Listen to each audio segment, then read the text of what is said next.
Do you make these five mistakes? I think they're five. Yes, five mistakes when trying to get hired as a freelancer. If you're not being hired right now as a freelancer, if you're looking to get hired for specific jobs by specific potential clients, etc., and you're not getting hired, chances are you might be doing one of these five mistakes.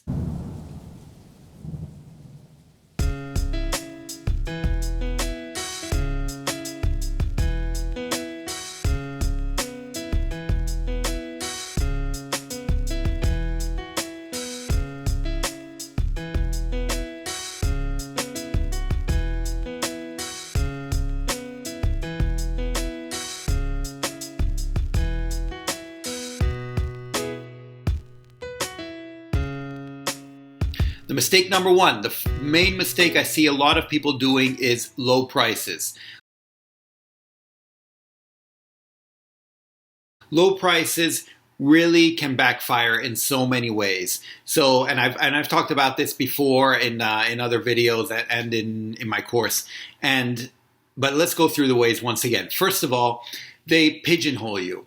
Low prices make you seem low quality because that's how the correlation works, which means that, for example, I run an agency. I don't hire anyone who offers low prices. If your prices, now obviously they depend on language combination and the content and everything that I'm hiring for, but if they're below a certain amount, then I'm not even considering you. And usually I have a cutoff amount and I don't consider anyone under that because I know that it ends up being more headache than it's worth in the long term.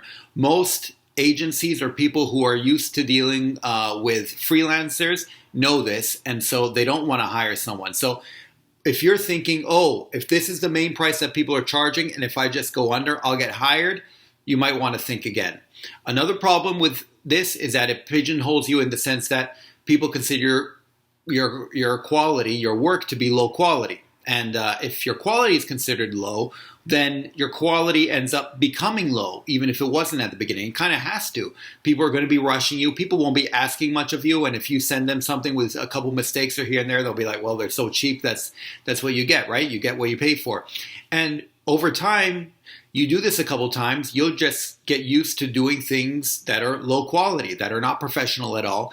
And suddenly you are charging very little because that's what you're worth, and that's it. And good luck then trying to raise your rate, because a lot of people say, well, I'll charge a low amount now and later raise it.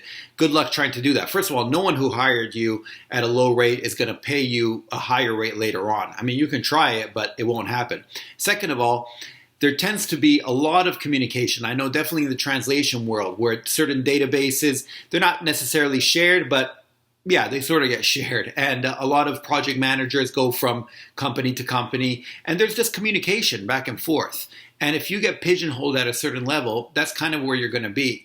And so it can be very dangerous to enter the low price game, and it usually ends up being a downward spiral. So do not shoot for low prices as a way for getting clients at the beginning. Mistake number two that a lot of people do, and it's a very simple thing to remedy, is not having a photo. If you have an online profile, whether it be on Upwork, on pros.com, Translators Cafe, freelancer.com, LinkedIn, whatever it might be, have a photo of yourself.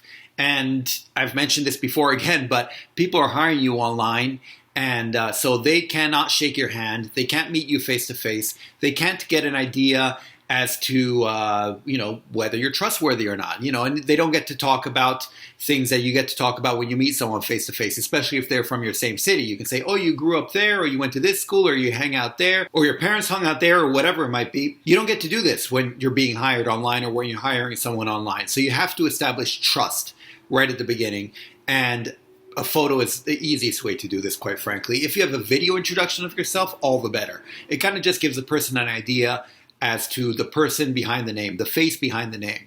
And it's very easy to do. It doesn't need to be glamorous. If you're sitting at your computer working right now, guess what? That's how the prospective client pictures you. They picture someone at their computer getting work done.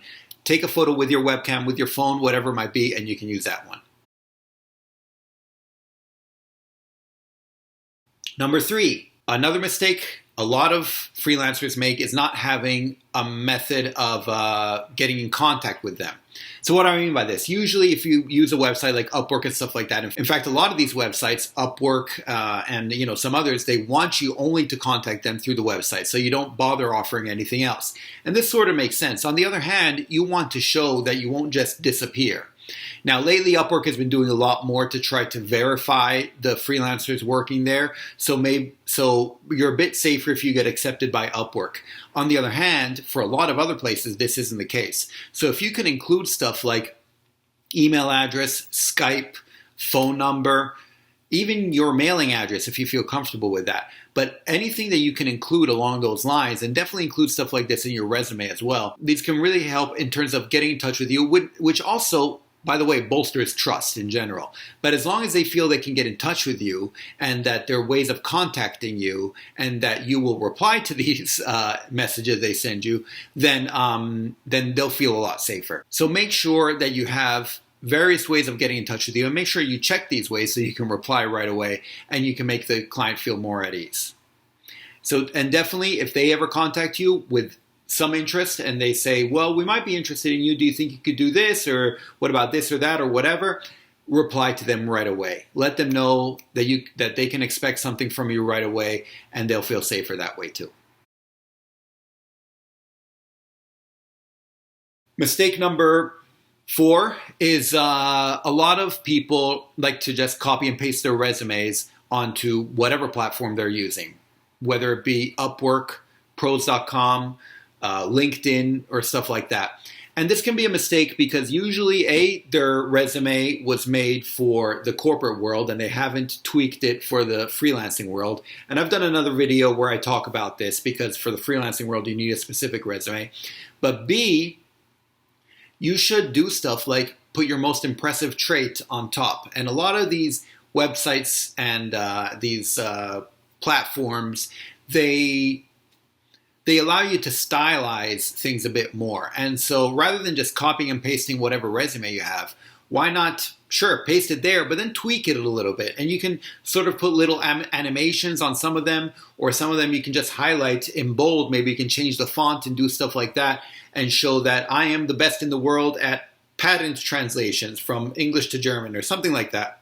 Or I'm a published author in both these languages, or obviously I work in the translation world, so these are the things I'm used to. But try to find a way to stand out. Try to find a way to be noticed so that people, when they're scrolling through your profile, they'll stop and say, oh, that's very interesting, rather than just copying and pasting a resume like everyone else does. And reason number 5 why freelancers don't get hired is trying to go broad. What do I mean by this? I mean, a lot of people, especially when you're first starting out, they kind of want to be available for any type of potential job because you don't know what's going to happen. And I understand this. When you're first starting out, you're not sure. If you're a translator, maybe you can translate stuff from Italian to English, but you want to include some other languages just in case. So you want to include French and Spanish and Portuguese, I don't know. But another thing you want to do is include a lot of specializations like legal, business, financial, marketing, maybe medical and technical, etc., etc. This can very much be a mistake, especially in the long term. Maybe at the beginning you're not sure what works, but as you go through your career, you should really be trying to target yourself, and you should be targeting your offer and targeting the type of clients that you're looking for. And this can definitely lead to a slump. I've seen this in established translators, established freelancers who after a while find themselves in a slump and they're not able to be hired by a lot of people. And why is this? It's because they don't stand out. They've worked a bit here, they've worked a bit there, and they have some clients who are happy with them, but they don't really stand out. Well, if they had concentrated in one specific point on one specific issue, they could be really good at that. And I always recommend try shooting for being the best in the world at something. So if you're a graphic designer, try to specialize the type of graphic designs you do. And you notice that a lot of people are contacting you for, I don't know, designing their logos for music bands.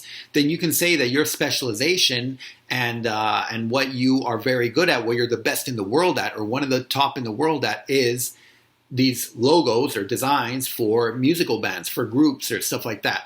And whatever it might be, try to see if you can specialize, because while you might be afraid of doing it and thinking, well, I'm excluding a bunch of potential clients, the fact is you're standing out. And when you're working online, you have clientele all over the world. So don't be afraid to go more niche, to go more targeted, and to narrow it down a bit, because it makes it that much easier for you to stand out.